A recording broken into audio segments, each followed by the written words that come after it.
साथियों, हिंदी नेटशाला में आप सभी का पुनः हार्दिक अभिनंदन है। जैसा कि आप जानते हैं, अपने इस चैनल पे हम तैयारी करते हैं हिंदी की उच्च स्तरीय प्रतियोगी परीक्षाओं की, और उसी तैयारी के क्रम में हम पढ़ रहे हैं हिंदी साहित्य का इतिहास।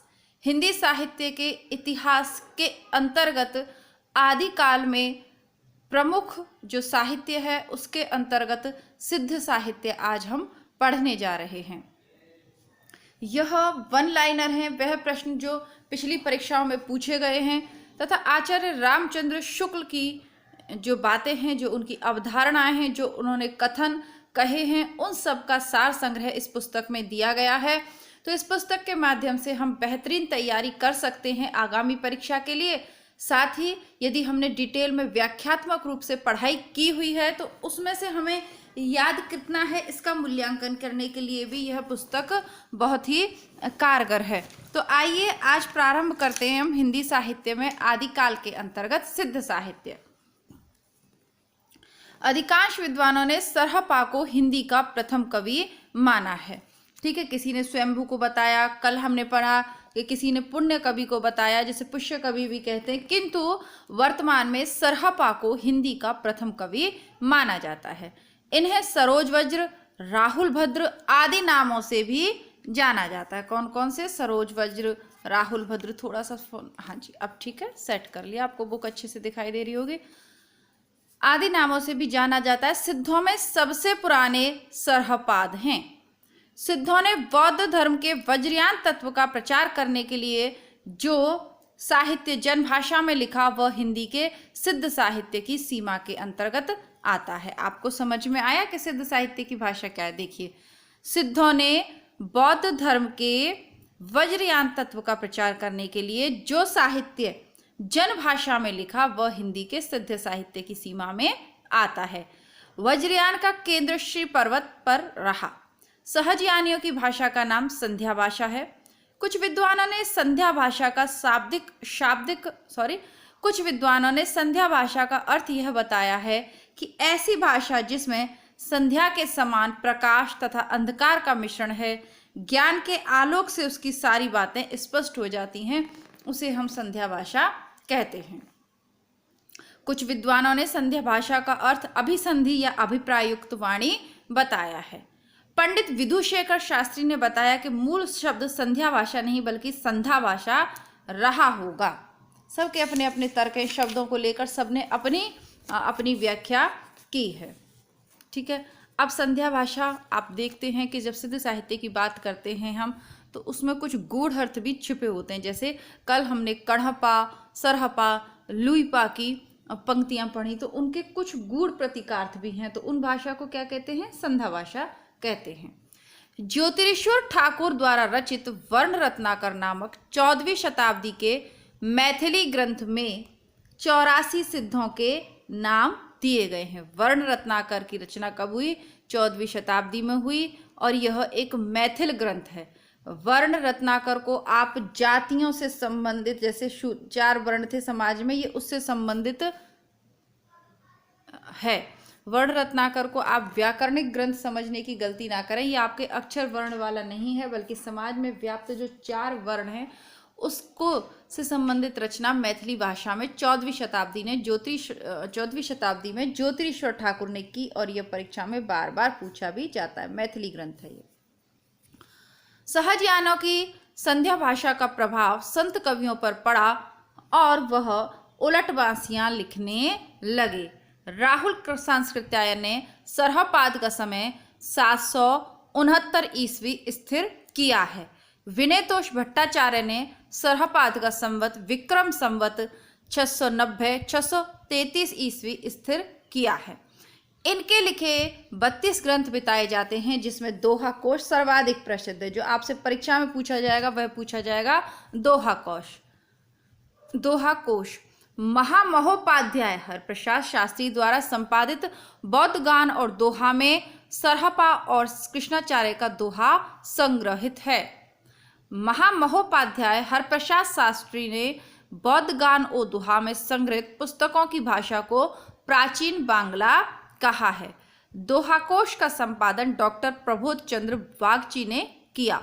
दोहा कोश में तिल्लोपा, सरहपा, कण्हपा के दोहे संग्रहित हैं। सरहपा की जीवन दृष्टि इस प्रकार है: सहज संयम, पाखंड और आडंबर का विनाश, गुरु सेवा, सहज मार्ग और फिर महासुख की प्राप्ति। तो कुछ कुछ ये चीजें आपको नाथ पंक्तियों में भी देखने को मिलती हैं। बच्चन सिंह ने लिखा है कि आक्रोश की भाषा का पहला प्रयोग सरहपा में ही दिखाई देता है। जो बाद में आक्रोश की भाषा आपको कबीर में दिखाई देती है ना, वो भाषा सर्वप्रथम किसके काव्य में प्रयुक्त हुई है? सरहपा के काव्य में। सिद्धों की भाषा को संध्या भाषा का नाम मुनिदत्त तथा अद्वज्र ने दिया। शबरपा सरहपा के शिष्य तथा लुईपा के गुरु थे। शबरों की वेशभूषा में रहने के कारण इनका नाम शरपाद पड़ा। इनका जन्म क्षत्रिय कुल में 780 में हुआ। चर्यापद शबरपा की प्रसिद्ध पुस्तक है। तो चर्यापद शबरपा की पुस्तक कौन सी है? चर्यापद, जो पूछी जाती है। चर्यापद एक प्रकार का गीत है जो सामान्यतः अनुष्ठानों के समय गाया जाता है। चर्यापद संध्या भाषा के दृष्टकूट में लिखी गई है, जिनके दुहरे अर्थ होते हैं। सिद्ध साहित्य में दोहा कोश की रचना परिनिष्ठित अपभ्रंश में हुई है तथा चर्यापदों की अभट्ठ में। सिद्धों का दोहा और चर्यापद संत साहित्य में क्रमशः साखी और सवदी में किंचित रूपांतरित हो गया। जब हम कबीरदास की साखियां पढ़ते हैं तो दोहा टाइप होती हैं, 2-2 लाइन की, और चर्यापद के जो गाने वो सब्दी के रूप में किंचित रूपांतरित हो गए। लुईपा का जन्म राजा धर्मपाल के शासन काल में सन 773 में एक कायस्थ परिवार में हुआ था। लुईपा शबरपा के शिष्य थे। 84 सिद्धों में लुईपा का स्थान प्रथम तथा सबसे ऊंचा माना जाता है। लुईपा साधना में इतने ऊंचे थे कि उड़ीसा के राजा दारिकपा और उनके मंत्री डेंगिपा इनके शिष्य हो गए थे। डोम्भिपा का जन्म मगध के क्षत्रिय वंश में सन 840 ईस्वी के आसपास हुआ। डोम्भिपा के 21 ग्रंथ पाए जाते हैं, जिनमें डोम्बी गीतिका, योगचर्या, अक्षराद्विपोदेश आदि प्रसिद्ध हैं। डोम्भिपा विरूपा के शिष्य थे। कण्हपा सिद्धों में सर्वश्रेष्ठ विद्वान तथा सबसे बड़े कवि थे। कण्हपा का जन्म कर्नाटक के ब्राह्मण वंश में 820 में हुआ था। राहुल सांस्कृत्यायन के अनुसार कण्हपा पांडित्य और कवित्व में बेजोड़ थे। कण्हपा बिहार के सोमपुर स्थान पर रहते थे और जलंधरपा को अपना गुरु बनाया था। जलंधर और वो गोरखनाथ, फिर ये प्रसिद्ध है कि जलंधर के ही जो परंपरा थी उसी में फिर गोरखनाथ हुए, मच्छिंद्रनाथ हुए, और नाथ पंथ फिर अलग से यहाँ पर हो जाता है। ठीक है, अब जैन साहित्य हम पढ़ेंगे। पूर्व की कक्षाएं आपने नहीं देखी हैं और वीडियो को पहली बार देख रहे हैं तो आप लोग पूर्व की कक्षाओं को देखिए। इस पुस्तक का, यह पुस्तक है सरस्वती पांडे और गोविंद पांडे जी की पुस्तक है। इसकी क्रमबद्ध रूप से प्लेलिस्ट मैंने तैयार कर दी है। आप इनको 1 से 2 बार सुनेंगे, ध्यान से देखेंगे तो कुछ चीज़ें आपके मस्तिष्क में हमेशा के लिए अंकित हो जाएंगे और आपका प्रश्न गलत हो ही नहीं सकता। ठीक है, क्योंकि मोस्ट चीज़ें इसमें दी हैं। बच्चन सिंह ने क्या लिखा है वह भी दिया है, शुक्ल का क्या मत है वह भी दिया है। तो कई सारी चीज़ों का अच्छा कलेक्शन है। बाकी यदि कुछ कमी रह भी जाती है तो उसको नोट्स के माध्यम से हम पूरा कर लेंगे। चैनल पर पहली बार जितने भी परीक्षार्थी हैं वो चैनल को सब्सक्राइब करें। सब्सक्राइब करने के साथ ही जो सब्सक्राइब के साइड में घंटी वाला बटन बना हुआ है उसको दबाएं और उसके साथ ही ऑल वाला ऑप्शन भी प्रेस करें ताकि डेली नोटिफिकेशन आपको सबसे पहले मिल जाए। ये नियमित रूप से कम आपको नोटिफिकेशन मिलते रहे।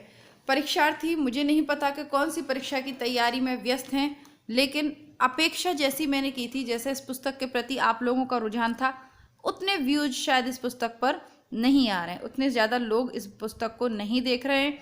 कारण हो सकता है कि आप किसी अन्य जगह व्यस्त हों, आपकी परीक्षाएं चल रही हों, और बहुत सारे कारण हो सकते हैं। इसलिए जब भी आप वीडियो को देखें क्रमबद्ध रूप से फिर आप इस पुस्तक को देख पाएँ, इसके लिए प्लेलिस्ट मैंने बना दी है। तो आइए अब पढ़ लेते हैं जैन साहित्य। जैन साधुओं ने अपने मत का प्रसार हिंदी कविता के माध्यम से पश्चिमी क्षेत्र में किया। सिद्ध कहाँ चले गए थे? पूरब में। और जैन साहित्य कहाँ फैला? पश्चिम में। रास काव्य पर देखिए, रासो नहीं है, शब्दों पे ध्यान दीजिएगा। जैन की जब आती है तो रास का होता है, रास। ठीक है, रास काव्य परंपरा में प्राचीनतम ज्ञात ग्रंथ रिपुदारण रास है। डॉक्टर दशरथ ओझा ने इसका समय 905 ईस्वी बताया है। रिपुदारण रास संस्कृत भाषा में लिखा है तथा इसमें अभिनय, नृत्य और गान इन तीनों तत्वों का मिश्रण है। जिनदत्त सूरी द्वारा रचित उपदेश रसायन रास अपभ्रंश भाषा का सर्वप्रथम रास ग्रंथ है। तो सर्वप्रथम अपभ्रंश रास ग्रंथ कौन सा हो गया? उपदेश रसायन। इसको कल भी हमने देखा था। अपभ्रंश भाषा का दूसरा रास या रासक काव्य अब्दुल रहमान द्वारा रचित संदेश रासक है। बार बार पूछा जाता है ये।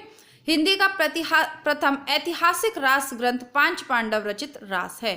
पांच पांडव रचित रास का लेखक शालिभद्र सूरी द्वितीय को माना जाता है। रचना काल इसका 1350 ईस्वी था। मुनिजन विजय, डॉक्टर दशरथ ओझा और डॉक्टर गणपति चंद्रगुप्त ने शालिभद्र सूरी द्वारा रचित भारतेश्वरी बाहुबली रास को हिंदी जैन रास्य परंपरा का आदि काव्य माना है। तो आपसे परीक्षा में पूछा जा सकता है, बल्कि पूर्व की परीक्षा में पूछा भी गया है। शालिभद्र सूरी द्वारा रचित भारतेश्वरी बाहुबली रास। डॉक्टर गणपति चंद्रगुप्त ने शालिभद्र सूरी को हिंदी का प्रथम कवि भी माना है।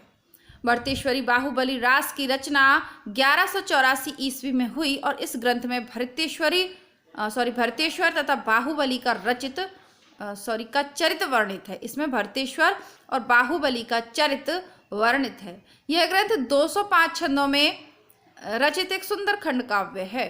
भरतेश्वरी बाहुबली का संपादन मुंजिन विजय ने किया है। प्रसिद्ध जैन आचार्य कृत देवसेन के शवकाचार को डॉक्टर नगेंद्र ने हिंदी की प्रथम रचना मानी है। देवसेन का शवकाचार काफी फेमस है। ठीक है, मैं थोड़ा सा इसको देख लेती हूँ। ठीक है, आगे पढ़ते हैं। देवसेन ने सन 933 ईस्वी में शवकाचार की रचना करी। शवकाचार में 250 दोहों में श्रावक धर्म का प्रतिपादन किया है। देवसेन के अन्य ग्रंथ हैं नय चक्र, दर्शन सार, भाव संग्रह, आराधन सार, तत्व सार और सावाय धम्म दोहा। तो दो पे थोड़ा सा आप ध्यान देंगे। एक तो इनका भाव संग्रह, देखिए वैसे तो शवकाचार पूछा जाता है सामान्यतः, लेकिन अगर विशिष्ट में पूछता है तो भाव संग्रह, और एक तत्व सार ये भी पूछ सकता है। ये काफी फेमस है। इन ग्रंथों में इनका नया चक्र बहुत प्रसिद्ध है। देवसेन के नय चक्र को लघु नय चक्र का नाम भी दिया जाता है। देवसेन अपने ग्रंथ में जैन धर्म के अनेक संघों की उत्पत्ति लिखी है, जिसे उन्होंने जैनाभास का नाम दिया है। बृहद नयन चक्र की रचना देवसेन के शिष्य माइल धवल ने किया, जो देवसेन के नाम से प्रसिद्ध है। बृहद नयन चक्र का वास्तविक नाम दब्ब साहब प्यास है। पहले यह ग्रंथ दोहाबंद में था, किंतु बाद में किसी शुभंकर के कहने से प्राकृत में गाथा बंद कर दिया गया। तो ये द्रव्य स्वभाव प्रकाश जो है ना, ये बृहद नय चक्र का, ये बार बार पूछा जाता है और इसको देवसेन के नाम से ही पूछा जाता है। द्रव्य स्वभाव प्रकाश पहले पुरानी हिंदी या अपभ्रंश भाषा में लिखा गया था। अब यह प्राकृत भाषा में मिलता है और इसके जो रचयिता है वो माइल धवल हैं। शालिभद्र सूरी के बुद्धिरास नामक ग्रंथ का संग्रह उनके शिष्य शिवी ने किया था। आसगु नामक कवि ने जालौर में लगभग 1200 ईस्वी के आसपास 35 छंदों का एक लघु खंड काव्य चंदनवाला रास लिखा। आसगु ने जीव दया रास नामक एक अन्य ग्रंथ की भी रचना की। जिन धर्म सूरी ने 1209 ईस्वी में स्थूलीभद्र रास की रचना की। शालिभद्र सूरी रास में रचयिता का नाम जिणधाम मिलता है, जो जिन धर्म का ही पर्याय समझा जाता है। विजयसेन सूरी ने रेवंतगिरी रास की रचना 1231 ईस्वी के आसपास किया है। रेवंतगिरी रास में जैन तीर्थ रेवंतगिरी तथा तीर्थंकर नेमिनाथ की प्रतिमा के महत्व का प्रतिपादन ऐतिहासिक एवं पौराणिक इतिवृत्त तथा प्राकृतिक सौंदर्य के आधार पर किया गया है। रेवंतगिरी रास 4 कड़वकों में विभक्त है। रेवंतगिरी रास की ही भांति कवि पलहण द्वारा रचित आबू रास में भी जैनियों के प्रसिद्ध स्थान आबू मंदिर का वर्णन किया गया है। मुनि सुमितगढ़ी ने नेमिनाथ रास में जैन तीर्थंकर नेमिनाथ के चरित्र का वर्णन संक्षेप में किया है। नेमिनाथ रास की रचना 1213 में हुई और 58 इसमें छंद हैं। चौपाई छंद में 12 मासा का वर्णन विनय चंद्र सूरी द्वारा रचित नेमिनाथ चौपाई से माना जाता है। विनय चंद्र सूरी की अन्य रचनाएं हैं मल्लीनाथ महाकाव्य, पार्श्वनाथ चरित्र, कल्पनिरुक्त, उब एस माला, कहाणे छप्पे आदि। जैन रास परंपरा के अन्य काव्य हैं प्रज्ञातलिक, कच्छुली रास, देलण, गय सुकुमार रास, सार मूर्ति, जिन पद्म सूरी, पट्टाभिषेक रास, अभय सूरी, जिड़त्यंता, चंद्रमुनि, पुराण सार। ये नाम सिर्फ पढ़ के सुना दे रही हूँ, जो प्रमुख होगा वो मैं आपको बता दूंगी। कनकामर मुनि, करकंड रास, कणियण आदि, सुदर्शन रास, जिन भल्लभ सूरी, संघ पटक, योग चंद्रमुनि, योग सार। प्रसिद्ध दोहाकार है ये। जिनदत्त सूरी के थोड़े देख लीजिएगा, चाचरी, काल स्वरूप, कुलक एवं रसायन, उपदेश रसायन। हरिभद्र सूरी का ललित विस्तरा, धूर्ताख्यान, जसहर चर्य, संबोधन प्रकरण, नेमिणाह चर्यु। सोमप्रभ सूरी का पूछा जाता है, कुमालपाल प्रतिबोध। जिन पद्म सूरी का सालिभुद्र फाग है, धर्म सूरी का है जम्बू स्वामी रासा, अम्बदेव का है संगपति समरा रासा, राजशेखर का है नेमिनाथ फाग।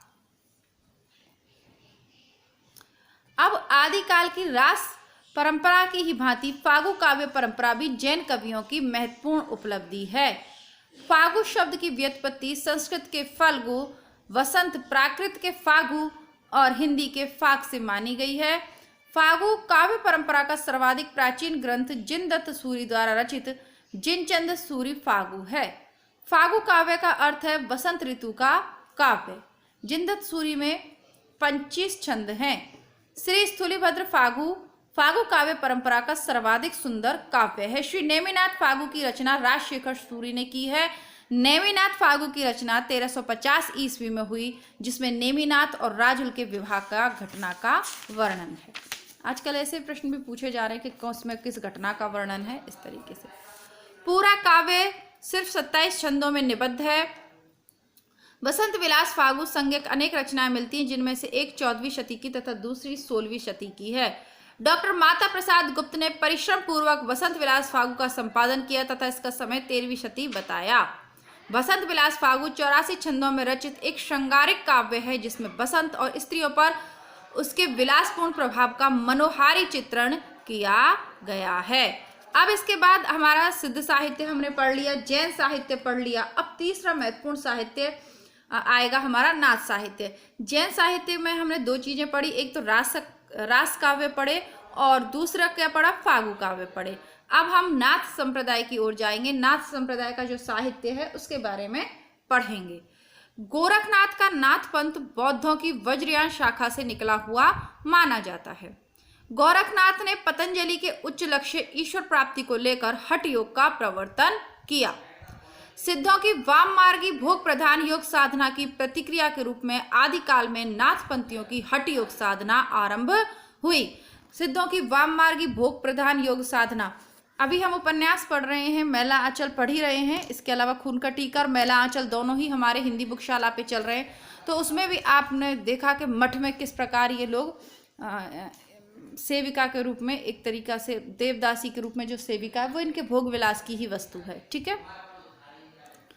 और हठयोग के आचार्य हजारी प्रसाद द्विवेदी के अनुसार नाथ पंथ या नाथ संप्रदाय के सिद्ध मत, सिद्ध मार्ग, योग संप्रदाय, अवधूत मत एवं अवधूत संप्रदाय नाम से भी यह प्रसिद्ध हुआ। हठ योगियों के सिद्ध सिद्धांत पद्धति ग्रंथ के अनुसार ह का अर्थ है सूर्य और ठा का अर्थ है चंद्र। इन दोनों के योग को ही हठ योग कहते हैं। हिंदी साहित्य में षट चक्रों वाला योग मार्ग गोरखनाथ ने ही चलाया। गोरखनाथ को नाथ साहित्य का आरंभकर्ता माना जाता है। इनके गुरु का नाम मच्छेंद्रनाथ था। मच्छेंद्रनाथ को मीननाथ और मच्छंदरनाथ भी कहा जाता है। मत्स्येंद्रनाथ चौथे बोधिसत्व अवलोकितेश्वर के नाम से भी प्रसिद्ध हुए हैं। मिश्र बंधुओं ने गोरखनाथ को हिंदी का प्रथम गद्य लेखक माना है। Very very important. मिश्र बंधुओं ने गोरखनाथ को हिंदी का प्रथम गद्य लेखक माना है, क्योंकि अब हम काव्य पढ़ रहे हैं हिंदी साहित्य का, लेकिन गद्य रचना किसने कर दी, आदिकाल में गोरखनाथ ने कर चुके थे। राहुल सांस्कृत्यायन ने गोरखनाथ का समय 845 ईस्वी माना है। डॉक्टर हजारी प्रसाद द्विवेदी उन्हें 9वीं शती का मानते हैं। शुक्ल और राम कुमार वर्मा 13वीं शती का बताते हैं और पीताम्बर दत्त बड़थवाल उन्हें 11वीं शती का मानते हैं। कुल मिला के कौन से शती के किसी को नहीं पता, लेकिन है जरूर। हजारी प्रसाद द्विवेदी लिखते हैं कि शंकराचार्य के बाद इतना प्रभावशाली और इतना महिमान्वित भारतवर्ष में दूसरा नहीं हुआ।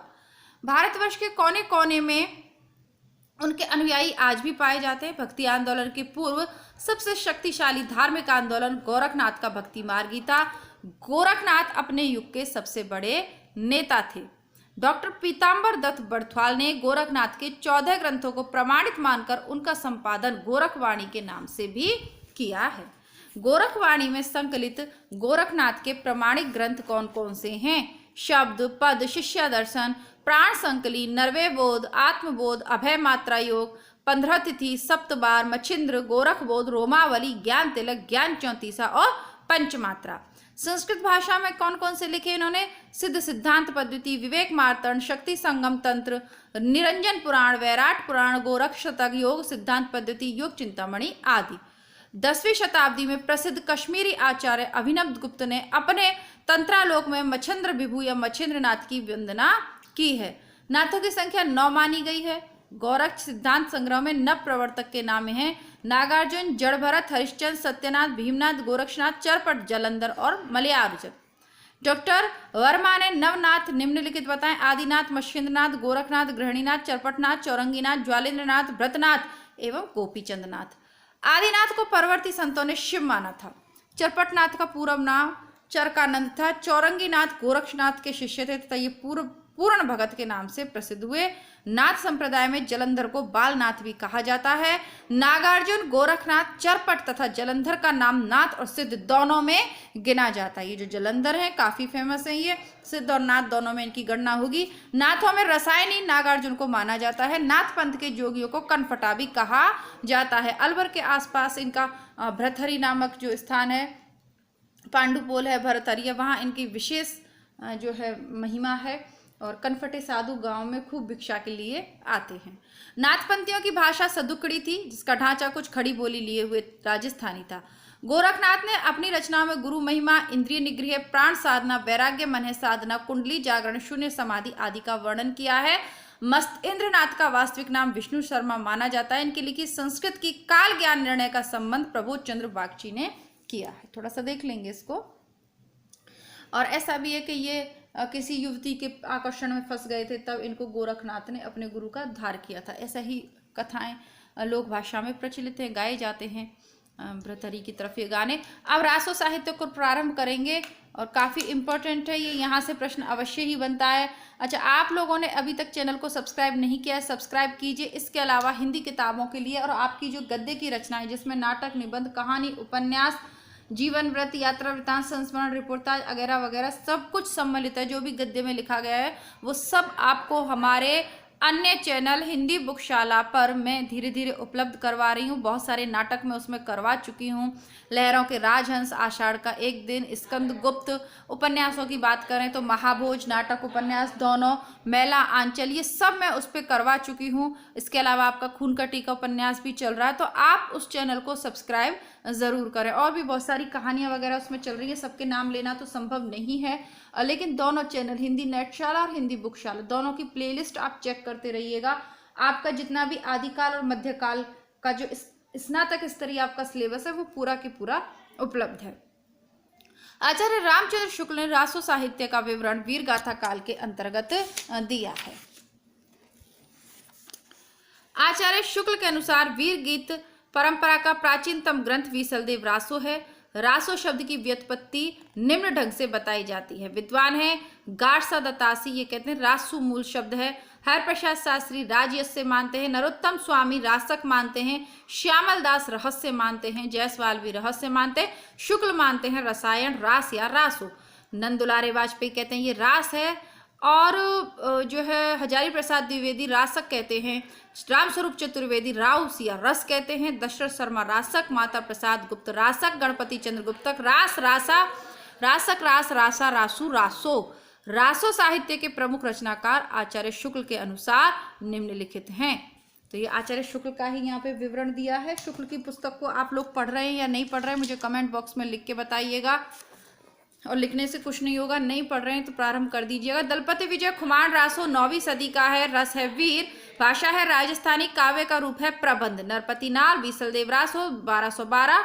श्रृंगार है, 4 खंड है, वीर गीत है। जगनिक का परमाल रासो 1230 में वीर है, रस है वीर और काव्य का रूप है वीर गीत। चंद्रवरदाई का पृथ्वी राजसों में वीर और श्रृंगार दोनों हैं। 69 समय सर्ग हैं। भाषा है डिंगल और ग्रंथ का प्रकार है प्रबंध। केदार भट्ट का जयचंद प्रकाश 1224 में लिखा वीर ग्रंथ है, प्रबंध है। मधुकर भट्ट का जयमयंक जस चंद्रिका 1243 में लिखा गया प्रबंध काव्य है। शारंगधार का हमीर रासो है। नल सिंह का विजयपाल रासो है, वीर रस का काव्य है, 42 छंद है और वीर ही इसका काव्य रूप है। श्रीधर का रणमल छंद 1454 में लिखा गया और जो इसका रस है वो वीर रस है, 70 छंद है, डिंगल भाषा और वीर गीत ही है। आचार्य शुक्ल ने लिखा है चंद्रवरदाई हिंदी का प्रथम महाकवि माने जाते हैं और इनका पृथ्वीराज रासो हिंदी का प्रथम महाकाव्य है। मिश्र बंधुओं ने लिखा है कि हिंदी का वास्तविक प्रथम महाकवि चंद्रवरदाई को ही कहा जा सकता है। पृथ्वीराज रासो की प्रामाणिकता अप्रामाणिकता में विद्वानों के बीच मतभेद है, जो कि यहाँ पर निम्नलिखित दिया गया है। श्याम सुंदर दास कहते हैं कि यह अप्रामाणिक है। अप्रामाणिक किसने माना है? तो अप्रामाणिक माना है पृथ्वीराज रासो को आचार्य शुक्ल ने, देवी प्रसाद ने, कविराज श्यामल दास ने, गौरीशंकर हीराचंद ओझा ने, बुल्लर ने और मुरारीदास ने। अर्ध प्रमाणिक मानते हैं मुनि जनविजय, हजारी प्रसाद द्विवेदी, सुनीत कुमार चटर्जी और दशरथ ओझा। और प्रमाणिक कौन मानता है? श्याम सुंदर दास इसे प्रमाणिक मानते हैं, मिश्र बंधु मानते हैं, मोहनलाल विष्णुलाल पंड्या भी मानते हैं और कर्नल टॉड भी इसे प्रमाणिक मानते हैं। मोहनलाल विष्णुलाल पंड्या ने इसे प्रमाणिक सिद्ध करने के लिए आनंद नामक एक नए संबंध की कल्पना भी की थी। ठीक, आगे देखते हैं। पृथ्वीराज रासों में 68 छंदों का प्रयोग किया गया। मुख्य छंद है कवित्त, छप्पे, दोहा, तोमर, त्रोटक, गाहा और आर्य। चंद्रवरदाई को छप्पे छंद का विशेषज्ञ माना जाता था। हजारी प्रसाद द्विवेदी जी ने पृथ्वीराज रासों को सुख सुखी संवाद के रूप में चित्रित माना है। डॉक्टर वूलर ने सर्वप्रथम कश्मीरी कवि जयानाकृत पृथ्वीराज विजय के आधार पर सन 1875 में पृथ्वीराज रासों को अप्रमाणिक घोषित कर दिया। जयानाकृत पृथ्वीराज विजय के आधार पर क्यों घोषित कर दिया? क्योंकि उसमें पृथ्वीराज रासो का कहीं पे भी उल्लेख नहीं है। पृथ्वीराज रासो को चंद्रवरदाई के पुत्र जल्लन ने पूर्ण किया है। डॉक्टर बच्चन ने लिखा है कि यह एक राजनीतिक महाकाव्य है। दूसरे शब्दों में राजनीति की महाकाव्यात्मक त्रासदी है। हिंदी में सर्वप्रथम 12 मासा वर्ण नरपति नालकृत विशल देव रासो में मिलता है। कयामास वध पृथ्वीराज रासो का महत्वपूर्ण समय और सर्ग है। शुक्र ने वीर काव्य परंपरा का प्रथम ग्रंथ विशल देव रासो को स्वीकार किया है। परमाल रासो में आल्हा उदल नामक 2 सरदारों की वीरता का वर्णन है। आला खंड को सर्वप्रथम 1865 में फर्रुखाबाद के तत्कालीन जिलाधीश चार्ल्स इलियट ने प्रकाशित करवाया था। आल्हा खंड बरसात ऋतु में उत्तर प्रदेश के बैसवाड़ा, पूर्वांचल और बुंदेलखंड क्षेत्र में गाया जाता है। तो आपके इसके साथ ही हमारा जो इसका साहित्य है आदिकाल का वो हमने पढ़ लिया। अब कल हम विद्यापति से अपनी कक्षा का प्रारंभ करेंगे। तब तक के लिए नमस्कार, धन्यवाद, जय हिंद। प्लेलिस्ट चेक करिए और चैनल को सब्सक्राइब करिए, दोनों चैनल, हिंदी नेट शाला और हिंदी बुक शाला को। धन्यवाद।